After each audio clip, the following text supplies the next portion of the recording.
Selamat pagi pemirsa. Saya Regina Putri Adrialin kembali hadir untuk menemani Anda.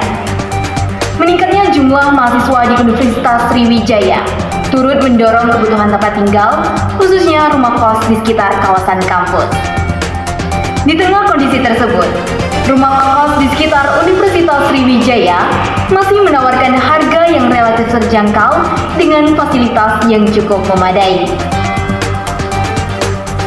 Bagi mahasiswa perantau, hal ini menjadi salah satu pertimbangan dalam menentukan tempat tinggal selama masa perkuliahan. Untuk mengetahui kondisi di lapangan, berikut laporan rekan kami yang telah melakukan peninjauan langsung serta berbincang dengan para penghuni kos yang ada di kawasan tersebut. Kepada Wulan dan Zulaika, kami persilahkan. Baik, terima kasih Saudari Regina. Di sini saya Wulan Permata Syaruni sebagai reporter di lapangan sudah bersama salah satu penghuni kos di sini. Baik, sebelumnya Kak, siapa namanya? Saya M. Nabarifan dari Prodi Pendidikan Teknik Mesin dari Universitas Sriwijaya. Oke, baik. Jadi di sini kami akan mewawancarai ya. Yang pertama itu apa saja kondisi yang terjadi di kosan ini? Mungkin kondisi di kos ini aman, nyaman. Oke, kemudian apa saja kekurangan dan kelebihan selama kakak ngekos di sini? Mungkin untuk kelebihannya di sini nih bisa keluar masuknya jalan semua satu jalur, terus untuk pengamanannya aman banget sampai jam 10. Oke, baik. Jadi di sini aman, nyaman dan aman ya. Kemudian siapa yang terlibat di dalam kos ini? Mungkin teman saya ada Rafa dari Prodi Bahasa Inggris. Kemudian siapa nama pemilik dari kosannya? Pemilik kosannya namanya Mang Diul. Nah, Mang Diul ya. Ya, betul. Jadi kemudian, nah di mana nih lokasi di kosannya? Lokasinya di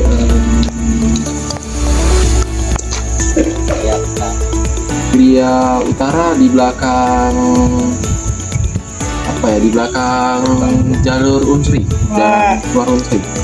Oke, berarti di gerbang belakang Unsri ya. Kemudian, nah kapan adanya terjadi sebuah masalah di kosan ini? Mungkin pada waktu malam sering kosan sini kan rame, banyak mahasiswa, terutama sering keluar masuk gitu, jadi banyak lah yang main. Kadang sering ribut. Jadi ini masalah antar penghuni ya. Kemudian, nah mengapa masalah itu bisa terjadi? Apa pemicu dari penghuni kosan ini bisa ribut? Mungkin gara-gara mereka sering main gitu, terus main game. Ya, jadi bisa main game, nongkrong ya. Nah, ini yang terakhir Kak nih. Nah, bagaimana dampak dari kondisi tersebut terhadap penghuni lain? Mungkin penghuni lain tidak nyaman, walaupun kayak keras kepala gitu. Kesel ya? Ya kesal. Tapi ya bakalan nyaman juga lah. Bakalan rame dibanding ke kosan lain. Karena biasanya yang ramai itu lebih menghidupkan suasana. Perkenalkan, saya Zulaika Putifira sebagai reporter lapangan. Di sini saya sudah berada di salah satu kawasan yang berada di sekitaran Unsri. Nah, di sini saya sedang bersama salah satu penghuni kos yang ada di sini. Dengan kakak siapa, Kak? Perkenalkan, nama saya Angga Gunawan. Saya salah satu penghuni kos ini dan merupakan mahasiswa dari Universitas Sriwijaya. Di sini saya izin untuk mewawancarai kakak ya. Boleh. Nah, pertanyaan pertama yaitu, apakah ada kejadian yang menarik yang kakak rasakan selama ngekos di sini? Nah, untuk kejadian menarik sepertinya belum ada, tapi pernah diceritakan oleh tetangga di belakang saya bahwasannya kosan ini sedikit angker. Katanya pernah suatu malam itu ada orang yang ngetok-ngetok dari belakang, pas dicek rupanya ada putih-putih kayak kuntilanak katanya. Tapi nggak tahu itu benar atau enggak. Saya belum pernah mengalami. Cukup seram ya. Dan pertanyaan kedua yaitu, apa saja fasilitas yang ada di kosan ini? Oke, untuk fasilitas, waktu saya pertama kali pindah, kami sudah dikasih lemari, dikasih meja, dan perintilan kecil lainnya yang kami butuhkan seperti meja kecil, meja belajar, dan sebagainya. Terus juga untuk fasilitas token listrik itu kami bayar sendiri, tapi airnya itu gratis karena kami menggunakan air sumur bor. lumayan lengkap ya. Ya, Nah, di mana lokasi pasti kosan kakak ini berada? untuk lokasi pastinya yang paling tepatnya ya kos Citra atau pemondokan Citra di Indralaya Utara, tepatnya di nomor 5C, lurus belok kiri lagi, itu komplek C pokoknya. Nah, banyak ya kak kompleknya Iya. di sini. Di mana kakak biasanya membeli makanan dan juga minuman selama ngekos di sini? Oke, untuk di mana? Yang pastinya di depan itu kami ada kayak gazebo untuk orang sarapan dan membeli nasi. Tapi saat ini tante itu lebih mengutamakan masak sarapan dulu karena dia lagi sibuk, jadi nasinya belum jualan. Jadi untuk sarapan kami beli di depan. Kalau untuk makanan berat kami beli di Gang Buntu. Cukup strategis ya tempatnya Iya. ya kak. Terus, nah kapan kakak mulai ngekos di sini kak? Oke, kapan saya mulai kos di sini itu pada saat saya baru menjadi mahasiswa baru di Universitas Sriwijaya. Itu tepatnya pada bulan 7 saya sudah booking kos ini dan pindahnya di bulan 8 seminggu sebelum PKKMB. Dan selanjutnya itu siapa saja kak yang menjadi penghuni kos di sini secara menyeluruh? Oke, untuk siapa saja jadi penghuni, yang paling utama pastinya mahasiswa Unsri. Banyak sekali mahasiswa Unsri di sini, baik cewek, cowok dan sebagainya itu tinggal di sini. Tetapi tidak menutup kemungkinan kos ini kan umum, jadi ada pasangan suami istri, ada yang kakek nenek atau tinggal bersama orang tuanya di sini untuk menghuni kos ini. Jadi lebih dominan mahasiswa, tapi masyarakat umum boleh tinggal di sini. Terus, mengapa kakak lebih memilih kosan Citra ini dibandingkan dengan kosan yang lain?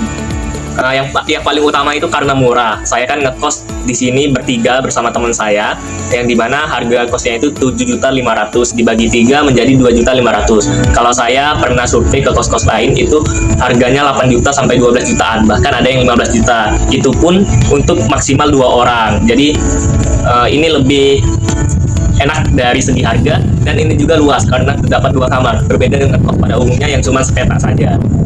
Itu ada kelebihan. Iya. Terakhir itu, bagaimana cara kakak untuk kuliah dari kos ke kampus? Oke, saya pergi kuliah yang paling utama itu kami ada kendaraan pribadi yaitu motor. Tapi jikalau motor tidak memungkinkan atau lagi tidak ada motor, biasanya saya menggunakan fasilitas aplikasi yang bernama Ojek Indralaya ataupun menelpon teman saya untuk minta menjemputnya dan mengantar saya ke kampus. Gitu. Terima kasih ya kak atas jawabannya.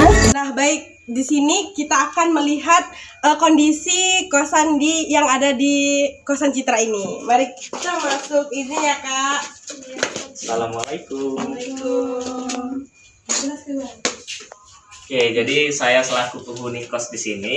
Jadi kos ini yang pertama kita disambut langsung ruang tamu. Nah, disinilah saya meletakkan sepatu, baju-baju yang mau dipakai lagi, dan banyak alat-alat kecil yang saya taruh seperti barbel dan sebagainya. Nah, dan juga di sini ada rak piring untuk saya makan, ada galon, dan ada bekas untuk pakaian kotor. Nah, Oke, mungkin kita bisa melihat dapurnya terlebih iya, dahulu oke, ya. kita ke dapur dulu. Kita berpindah ke dapur. Oke, untuk dapur sini dulu. Yang paling utama ya, kos ini boleh bawa kompor. Tidak seperti kos pada umumnya nggak boleh bawa kompor, ini boleh. Ada juga sendok, bumbu-bumbu dapur dan alat-alat sebagainya. Di situ ada tong sampah yang untuk membuang sampah, ada gas juga, dan itu ada untuk piring kotor. Oke, baik. Kita bergeser ke Berarti, belakang. dapurnya bisa di dalam, tidak harus dapur umum ya, Ya, Kak? tidak dapur umum. Oke, kita bisa melihat belakangnya nih, lihat jemurannya bagaimana kondisinya. Nah, jadi jemurannya itu kami ada di belakang, yang dimana seperti yang kalian lihat itu ada jemuran tetangga di belakang, dan di sebelah sini intinya kami bagi-bagi. Kalau lagi jemur berarti yang kosong ini kami ambil, begitu. Oke, baik. Itu berarti di belakang tempat menjemur pakaian Iya. ya. Berarti sistemnya ganti-gantian saja yang mana yang kosong. Mana yang kosong? Oke, baik. Tempat terakhir mungkin kita bisa melihat WC-nya ya. Iya, Kamar mandi. iya. Guys.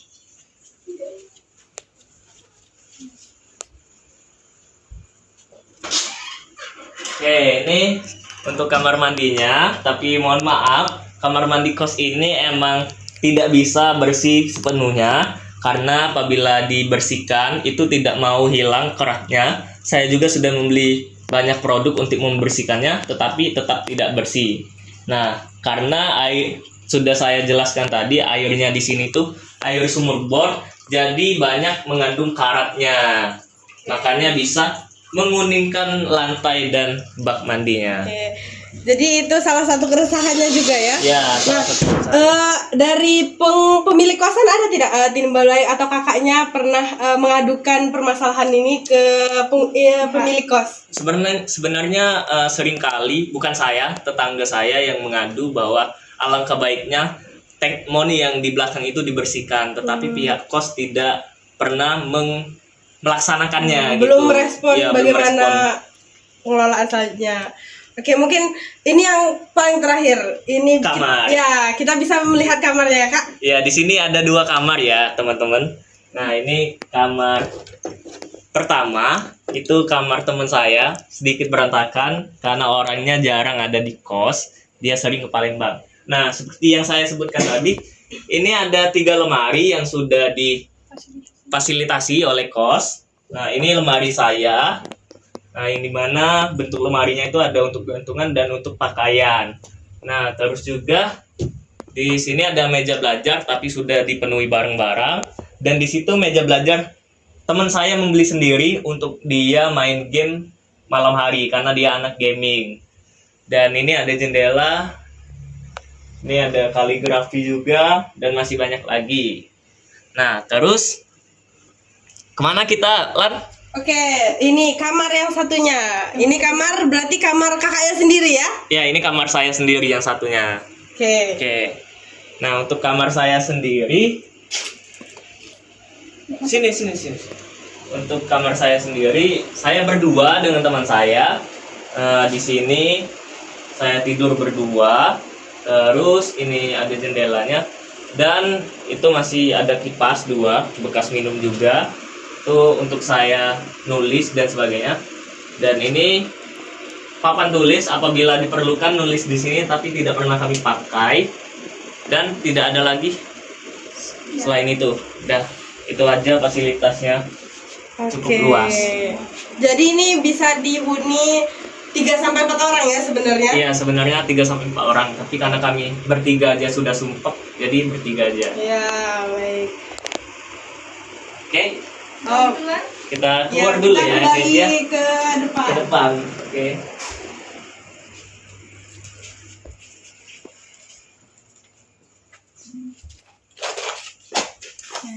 Oke, seperti yang teman-teman lihat ya tadi di kondisi kos yang ada di Citra, kosan Citra ini.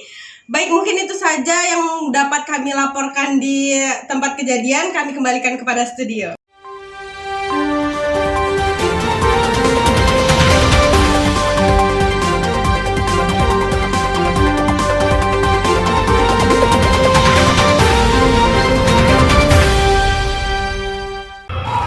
Baik, terima kasih atas laporannya Wulan dan Zulaika.